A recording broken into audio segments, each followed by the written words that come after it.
வணக்கம் நேயர்களே, வெற்றி படிக்கட்டில் சந்திப்பதில் மட்டற்ற மகிழ்ச்சி. எந்த ஒரு வேலையும் முழு மனதோடு பூரண சிந்தனையோடு செயல்பட்டால் அதற்கு வெற்றியும் வெற்றியை அடைகின்ற உத்வேகமும் நமக்கு கிடைக்கும்.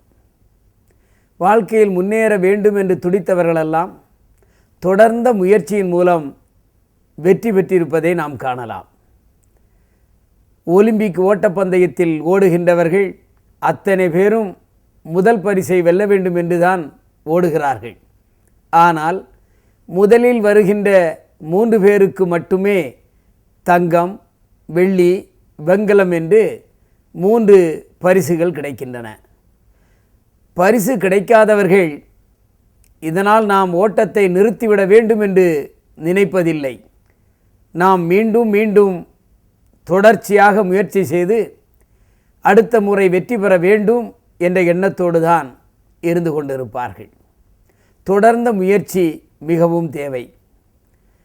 பிரபல பாடலாசிரியர், ஓவியர் வாலியை பற்றி உங்களுக்கு தெரியும்.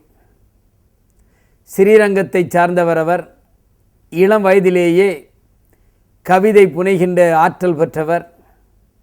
அவருக்கு சினிமாவில் எப்படியாவது புகுந்து விட வேண்டும் என்ற எண்ணமும், அந்த காலத்தில் சினிமா பாடல்களை கிராமஃபோன் பெட்டி மூலம் அந்த கிராமஃபோன் ரெக்கார்டுகளை அந்த பெட்டியின் மீது வைத்து அதிலே ஒரு ஊசி பொருத்தி இருக்கின்ற கருவியின் மூலம் அந்த பாடலை கேட்பார்கள். வாலிக்கு அந்த கிராமஃபோன் பெட்டி வைத்திருக்கின்ற ஒரு இளைஞர் நண்பர்.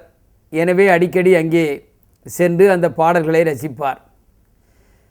சினிமாவுக்கு பாடல் எழுத வேண்டும் என்ற ஆசை, அந்த ஆசையை அவரது நண்பரிடம் சொன்னார்.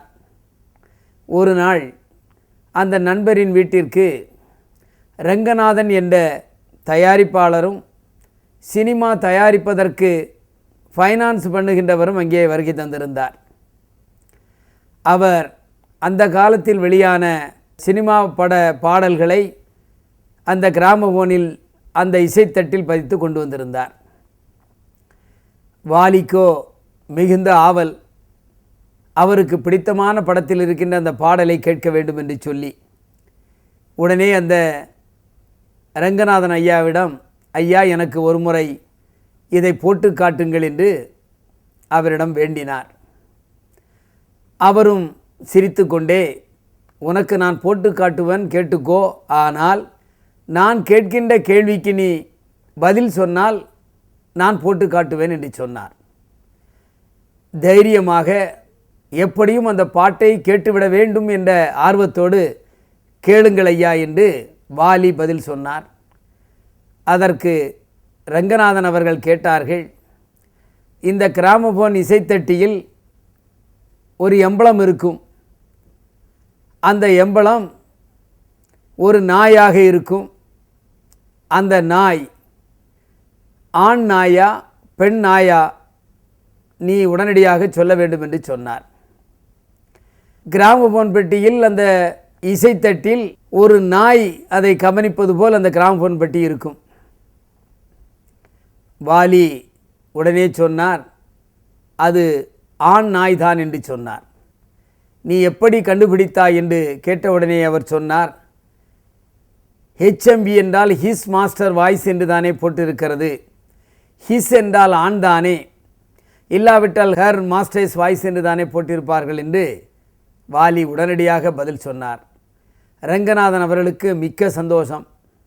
அந்த ஆர்வம், எதையும் கேட்டு தெரிந்து கொள்ள வேண்டும் என்ற நோக்கம், வாழ்க்கையில் கண்டிப்பாக முன்னேறுவார் என்ற ஆசீர்வாதத்தை ரங்கநாதன் அவர்கள் அந்த வாலிக்கு கொடுத்தார்கள். இன்று பிரபலமாக இருக்கின்ற வாலி அவர்கள் ஆரம்ப காலத்திலேயே ஒரு உந்துதலோடு, நான் எப்படியும் வாழ்க்கையில் வெற்றி பெற வேண்டும், சினிமா துறையில் இறங்க வேண்டும் என்று நினைத்து தன் மனதை ஒருமைப்படுத்தி அந்த விடாமுயற்சியுடன் இன்று மாபெரும் கவிஞராக நம் கண்முன்னால் நின்று கொண்டிருக்கின்றார்கள்.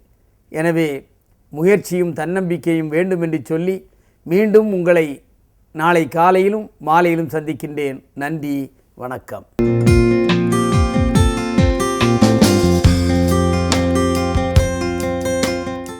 வெற்றி படிக்கட்டு புத்தகம் அனைத்து வசந்தன் கோ கிளைகளிலும் கிடைக்கும். ரூபாய் 150 மட்டுமே.